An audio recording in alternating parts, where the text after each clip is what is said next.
creepy intro music. Welcome to the Respect the Ranch podcast for October 2009. I'm Scott Bailey. Our monthly podcast, much like the Chicago public radio show This American Life, is built around a theme, then explores that theme through stories, interviews, and art. October's podcast theme, appropriate for the month of Halloween, focuses on, you guessed it, fear. A primal feeling that affects us on some level on a daily basis, fear seems to insert itself into our lives consistently, and as we found out, it can sometimes provide remarkable possibilities for personal growth and achievement. So our podcast in 4 acts. In Act 1, an RBV teacher reflects on the power of fear in parenting. In Act 2, RBV students identify a fear they would like to overcome.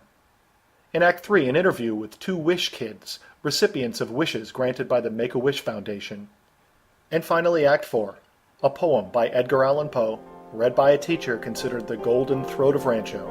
All of this to come on our Respect the Ranch podcast for October 2009.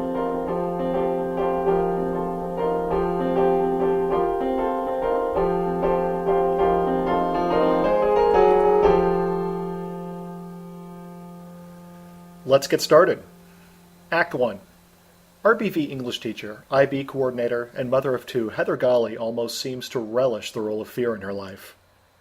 As any parent knows, caring for 2 small children provides plenty of opportunities to confront fear, both rational and irrational, on a near-daily basis. She submitted these reflections on that powerful emotion. It was our second soccer game of the day. My husband Sean and I sat on the sidelines, watching our 5-year-old Brian follow the swarm of pint-sized soccer players intent on scoring a goal. Liam, our 7-year-old, who had played his soccer game that morning, dribbled his ball around the outskirts of the field, entertaining himself quietly by trying to improve his ball control. "Where is Liam?" Sean asked. I pointed to where Liam was last dribbling, but all we saw was his distinctive blue and white soccer ball resting alone on the grass. My eyes scanned the perimeter of the field, and when I didn't see my son, my heart sunk to the bottom of my stomach. I was already sweating due to the heat, but now new beads of moisture broke out on my palms. I jumped up and weaved through the throng of people on the sidelines. The dry knot in my throat grew increasingly painful with each passing moment that I didn't see Liam. Yet even as my body responded to my fear in all the familiar ways, my brain counteracted with logic and reassurance. Don't panic. Keep looking. Relax. There's a reasonable explanation. When we finally spotted him, about 100 yards away, kneeling in a dry riverbed, searching for rocks, I felt as if I had just sprinted a mile. Though my heart continued to beat fast, I comforted myself inwardly for not allowing panic to debilitate me. We are all confronted by these moments of fear. Delivering an oral presentation, starting a new job, wondering if your outfit is unflattering, waiting for biopsy results. Some moments seem insignificant, others completely earth-shattering. Ultimately, it is our reaction to these moments that defines for each of us the role that fear holds in our lives. I am no stranger to fear. In fact, at times, it seems as if fear was a regular childhood companion of mine. My 3 sisters and I enjoy teasing our parents about their parenting methods and how heavily they relied on scare tactics. My Greek-Italian mother and my Irish father were born and raised in Brooklyn, New York, a city in which a certain level of fear is crucial for survival.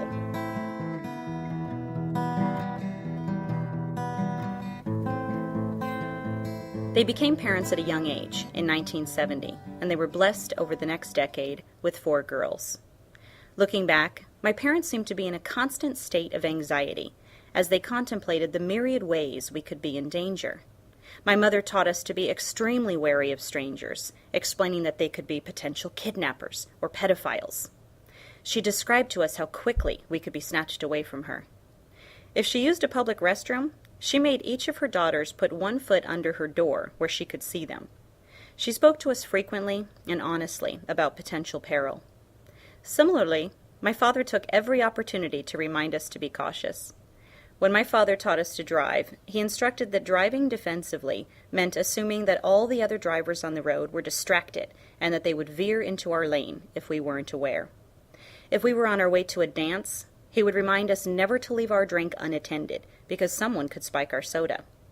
Dinner conversations at the table consisted of my father reading frightening snippets from the newspaper warning us of the potentialities if we let down our guard. While some may criticize my parents as going overboard in instilling fear in their children, I actually appreciate them for it. I realized over time that while they repeatedly warned us about everything we could and should fear, their expectations for us were still very high. If we were afraid of an experience like driving or dating or attending a new school, we weren't allowed to opt out. Instead, we were expected to overcome our anxiety. For example, in high school, I was extremely uncomfortable with public speaking. After several years of therapy, I managed to conquer my speech impediment, yet I still feared ridicule. Even though I felt confident in what I wanted to say, my body wouldn't cooperate. My hands would shake so violently that I could barely read a paper held in front of my face. But the pressure to perform well eclipsed the fear I felt. I remember my mother encouraging me to enter a speech contest. I worked long hours composing and practicing my speech, and despite feeling embarrassment about my shaking hands, I was so proud to earn first place in that contest. Had I not confronted this fear, I never would have become a teacher, a career that I have found extremely fulfilling over the last 15 years. Ironically, one of my greatest joys now is standing in front of a group of students, sharing ideas and encouraging discovery. Everyone lives with a certain measure of fear. It is, in fact, necessary to our survival, both literally and metaphorically. A healthy dose of fear gives us an edge and can enhance performance. Ron Meyer, a former football coach, said, "Every day I wake up a little afraid. Only a fool is never afraid."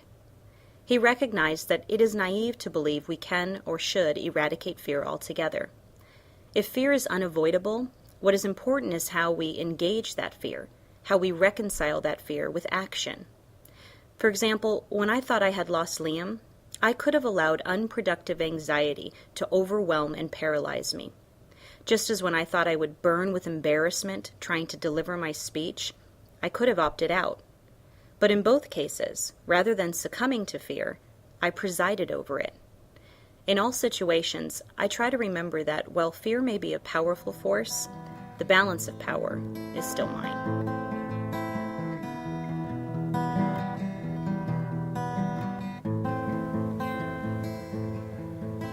RBV teacher Heather Golly and her reflections on fear. And now Act 2. We spent a few lunch periods roaming the hallways and quad, asking RBV students what fear they would like to overcome. Here's a sample of their thoughts.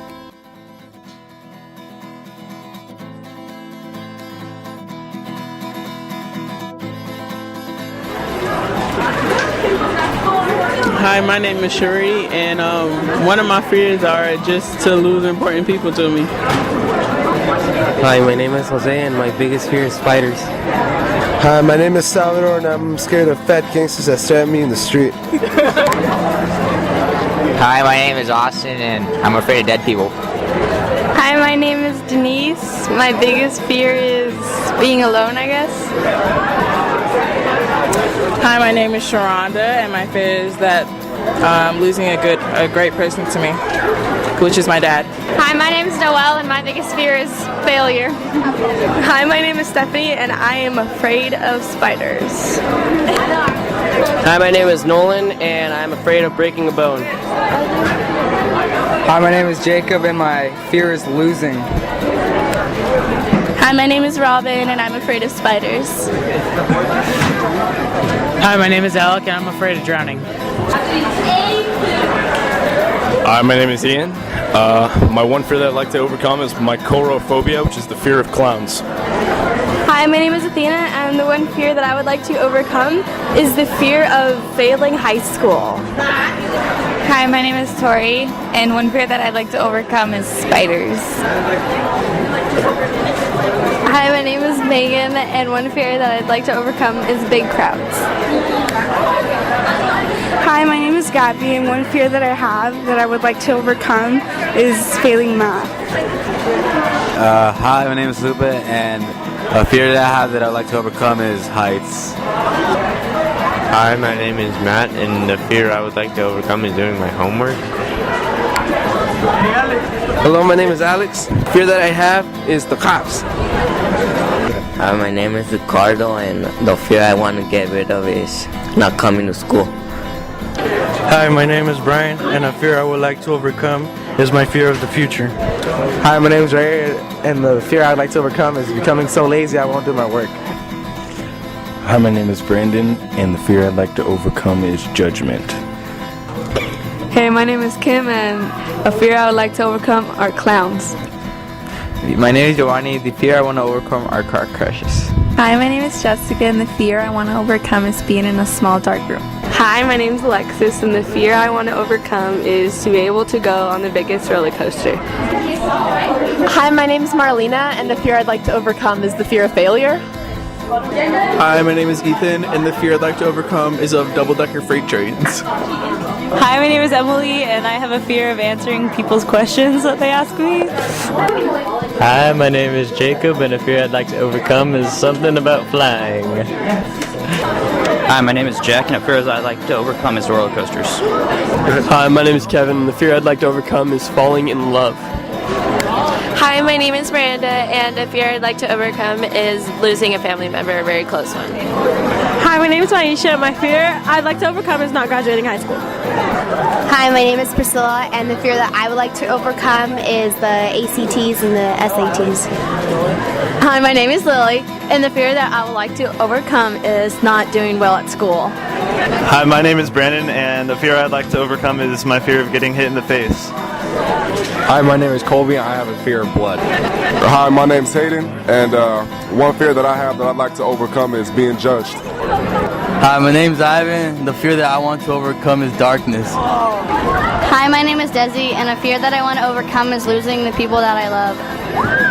Hi, my name is Carissa, and the fear that I want to overcome is speaking in public.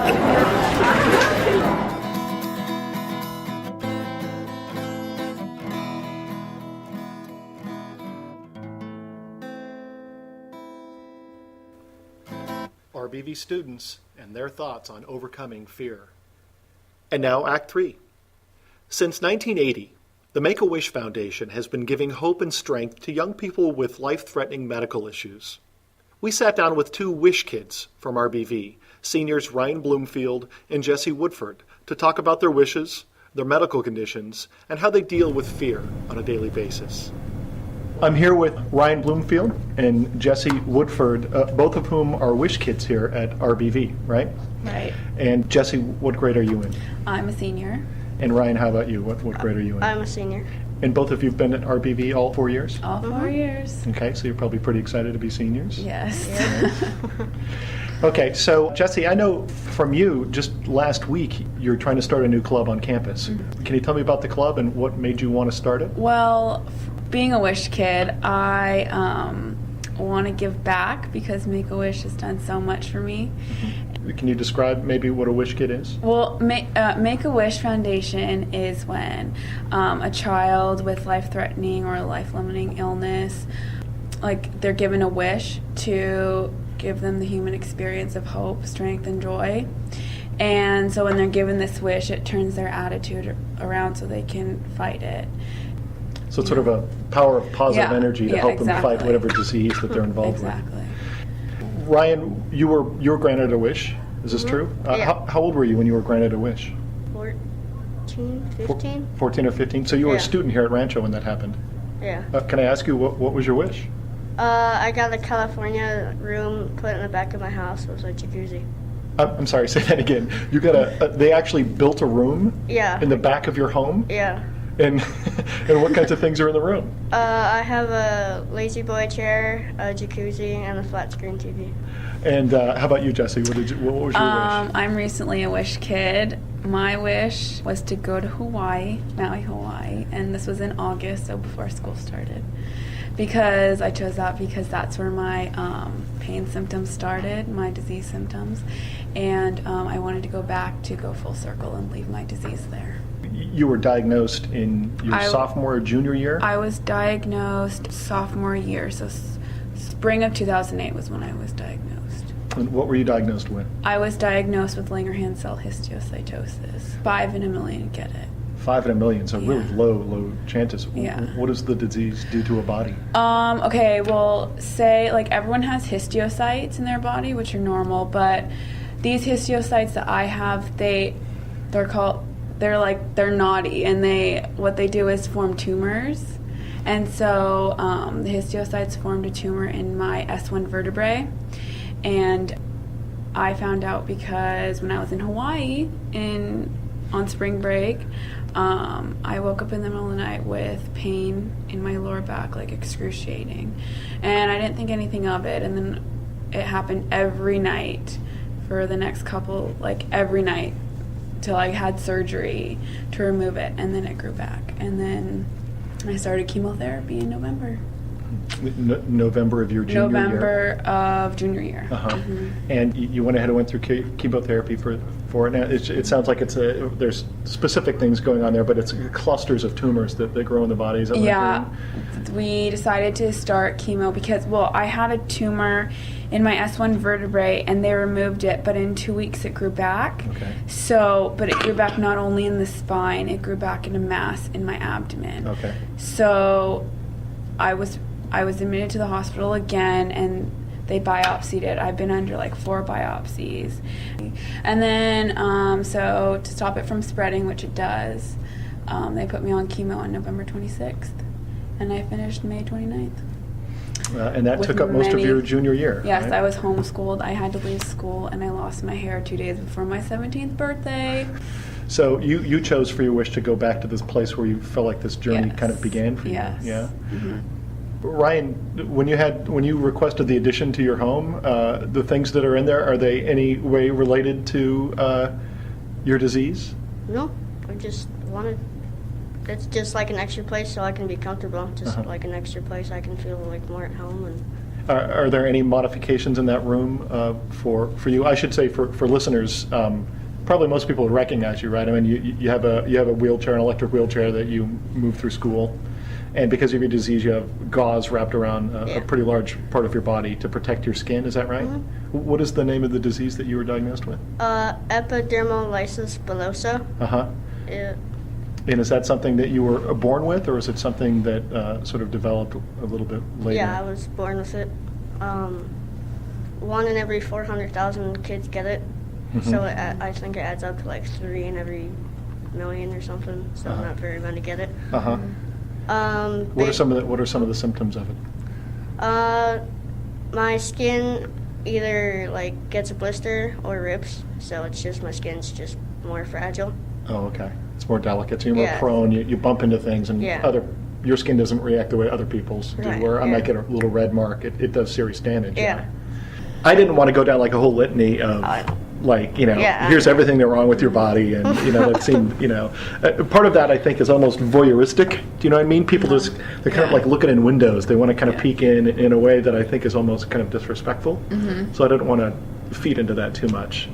Yeah, I was just thinking if they knew, then they wouldn't be so curious, or they'd just be like, oh, there's Ryan. Yeah. So what are some of the specifics of your disease do you think that people are really curious about, right? Well, just the fact that, why sometimes, I'll have scab on my ear, or, they're just because I'm kind of embarrassed too when I come to school and it's something wrong with my face. I'm people are looking at me, and I know they're looking at me and they're probably wondering what's wrong, but they might not have enough courage to approach me. And you actually don't mind them approaching you at this point in your life? I'd rather have them come up to me and ask me what's wrong than assume something. Yeah. I'd rather ask them, so hey, what's going on with your ear, or oh what? I'd rather someone approach me and ask me. I don't want anybody to be feared, I'm gonna beat them if they ask me. And that's what I'm wondering is why do you think sometimes people don't approach you and ask you some of those questions that you'd be? It sounds like willing to answer. Why do you think they don't? Well, I think sometimes they're just kind of scared, they might hurt our feelings, or they they don't know how to ask it in the right way. So because they don't know exactly how to form their question in a way that I can answer it or something. And how about the wheelchair? Why is it that you don't walk around on your own power? You can walk, we should say, right? I can walk. It's just that after a lot of walking, my feet get tired, and if they just get really tired and hurt more, so it's just kind of like an easier way, so my feet don't get as tired.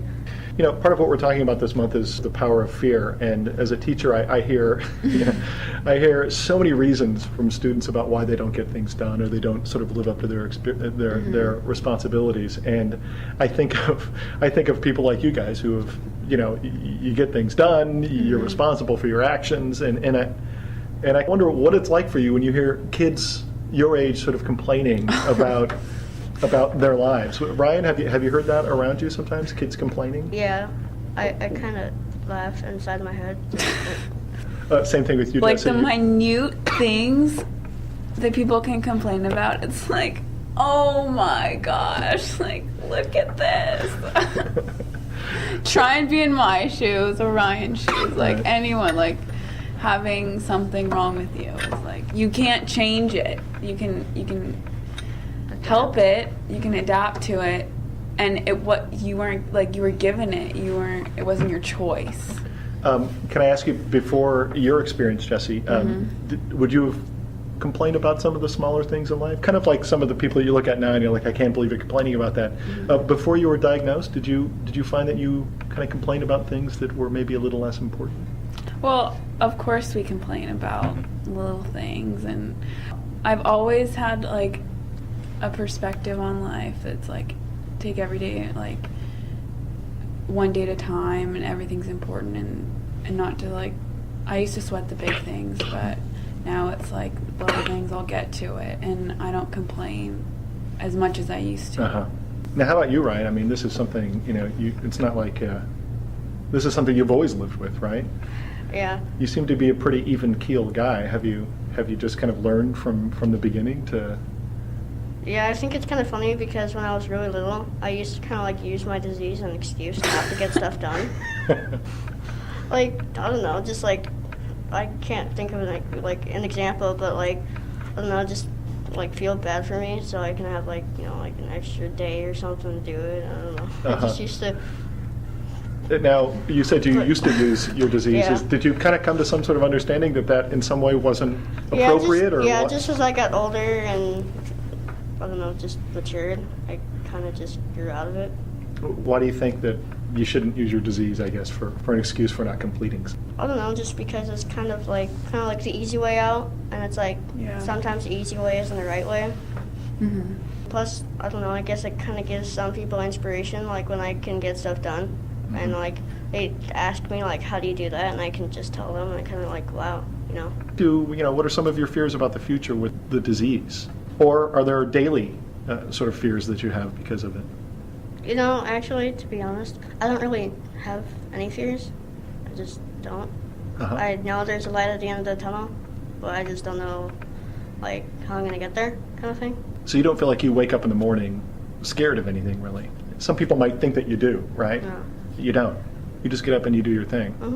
I feel like because we've gone through our diseases, we can do anything. Like, we've battled this, and now we can do anything. The things that we're going to do, like, we can do it. There's no like, oh, I'm gonna do horrible, or I'm gonna fail. I can't do this. We can do it because we've battled something much bigger. Would you agree with that, Ryan? Yeah. Jesse Woodford, Ryan Bloomfield, thank you for your time. Thank you. Thank you. RBV seniors Ryan Bloomfield and Jesse Woodford. If you're interested in more information about the Make-A-Wish Foundation or want to support the program in any way, please visit their website at www.wish.org. That's www.wish.org. And finally, Act 4. RBV Social Studies and Theory of Knowledge teacher George Roswell is known for both his dedication to the teaching profession and his remarkably rich voice. In honor of Halloween, with original musical accompaniment by Rancho teacher Nick Wheat, George reads the poem Annabel Lee by Edgar Allan Poe. Annabel Lee by Edgar Allan Poe. It was many and many a year ago, in a kingdom by the sea, that a maiden there lived whom you may know by the name of Annabel Lee.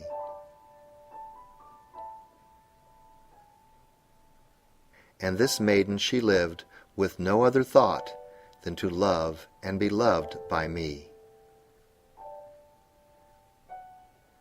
I was a child, and she was a child in this kingdom by the sea, but we loved with a love that was more than love, I and my Annabel Lee. With a love that the winged seraphs of heaven coveted her and me. And this was the reason that, long ago, in this kingdom by the sea, a wind blew out of a cloud, chilling my beautiful Annabel Lee, so that her high-born kinsman came and bore her away from me, to shut her up in a sepulchre in this kingdom by the sea. The angels not half so happy in heaven when envying her and me, yes, that was the reason, as all men know in this kingdom by the sea, that the wind came out of the cloud by night, chilling and killing my Annabel Lee.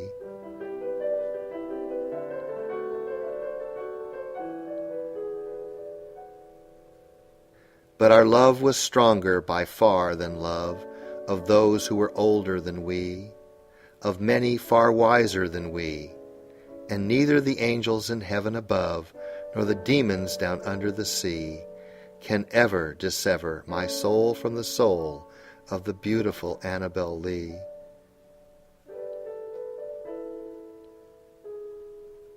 For the moon never beams without bringing me dreams of the beautiful Annabel Lee, and the stars never rise but I feel the bright eyes of the beautiful Annabel Lee. And so, all the night-tide, I lie down by the side of my darling, my life and my bride, in the sepulchre there by the sea, in her tomb by the sounding sea.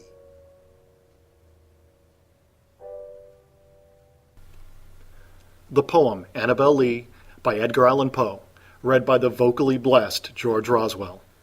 And that does it for our October 2009 Respect the Ranch podcast.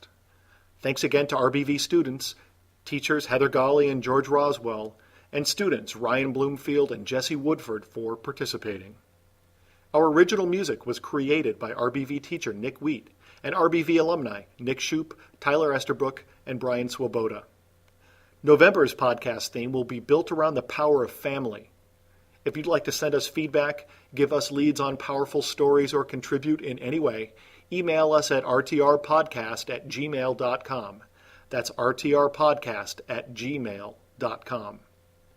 So until November, I'm Scott Bailey, thanking you for listening to the Respect the Ranch podcast from Rancho Buena Vista High School.